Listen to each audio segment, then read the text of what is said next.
So it's gotten real popular in the last few years to say the feeling is right. Feeling was right. I'm going to tell you why that's almost never true, but why you think it is. So for the last decade or so, these superhero movies have come out and there's a narrative that the villain is always right, that the villain has been right. I see a lot of posts on social media. Show me a movie where the villain actually won, or show me a movie where the villain was right. And people will reply and reply and reply with reasons why a villain was right, but they're wrong. But here's why movies lead you to believe that.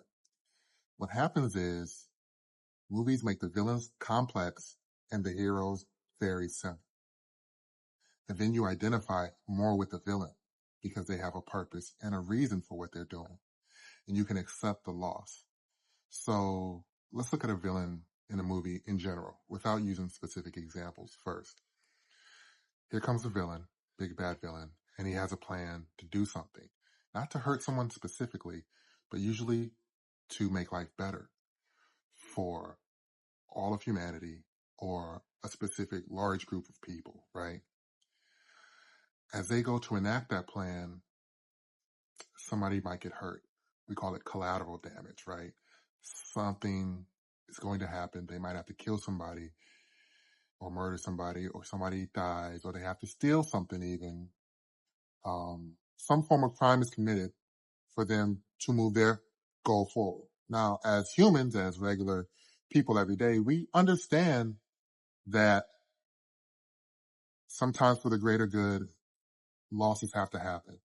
I mean, we've all lived through or have studied or know about wars in history, and we celebrate the people that sacrificed their life for that. So we understand that.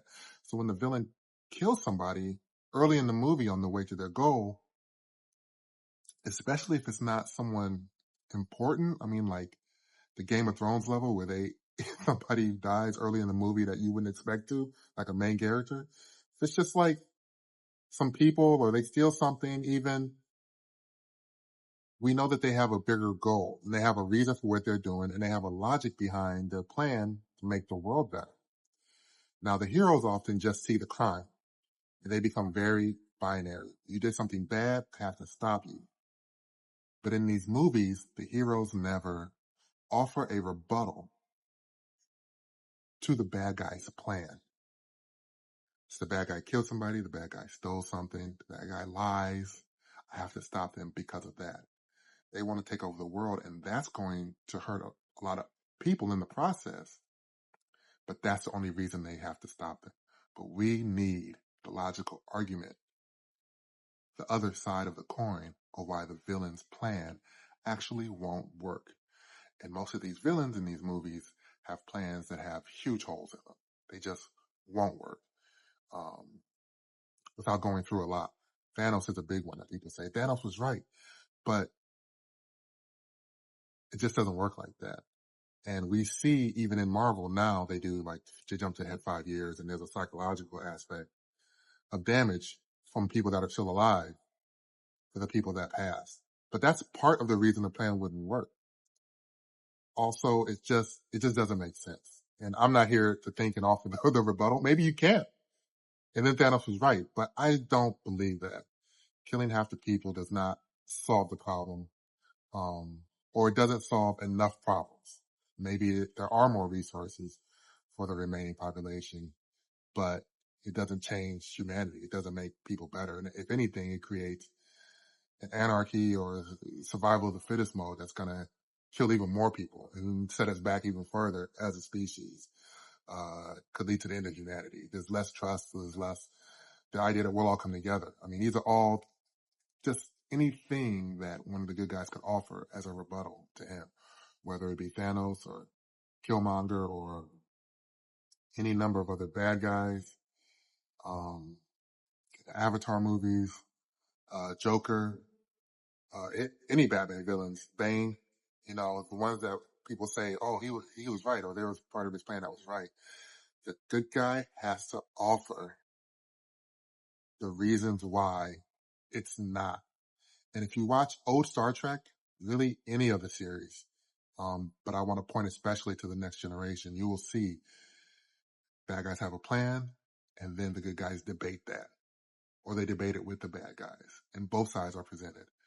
And then you can make your choice, a clear choice about who was really right or who was really wrong. And these movies need to start doing that because people are really out here believing, and you see it manifested in real life. And I'm not saying movies are responsible for everything that happens in real life, but art reflects life, life reflects art, you know? And when politicians, for instance, just say things and the rebuttal is just, that person's crazy, that's not enough. That's not a good rebuttal. You can't just dismiss that because there's hundreds, maybe thousands of people that are like, maybe there's a point there. So we have to get in the habit of not dismissing people and actually explaining why they're wrong just as loud as they make their points, not quietly, not, in a little think piece that nobody's going to read. It has to be just as loud. It has to be, you can't assume that people know. I think a lot of these movies do this job of assuming that you understand the bad guy is bad because he's the bad guy. But if he has the logic, he's complex, and his plan is to make people better, and they write him in the way that he really believes that, people will follow the strength of that belief. And the good guys are just, well, he killed somebody, but the good guys also conflicted. They don't know if they want to be heroes. There's all these things going on in their characterization, but none of it has to do with how they think the world can be a better place. Most heroes want to maintain a status quo, and that is also not something that the public really wants to follow. It's time for the good guys to also think about how they want to change the world and break away from the status quo and not leave that just to villains, and to do it in ways that make the world actually worse. So that's kind of what I had been thinking about, and I wanted to get out here and throw a quick pod together to share this. We'll talk about it on the pod as we do more, especially superhero movies. We got one coming up, and this is an interesting one. I'm not going to tell you what it is because it'll be out here soon.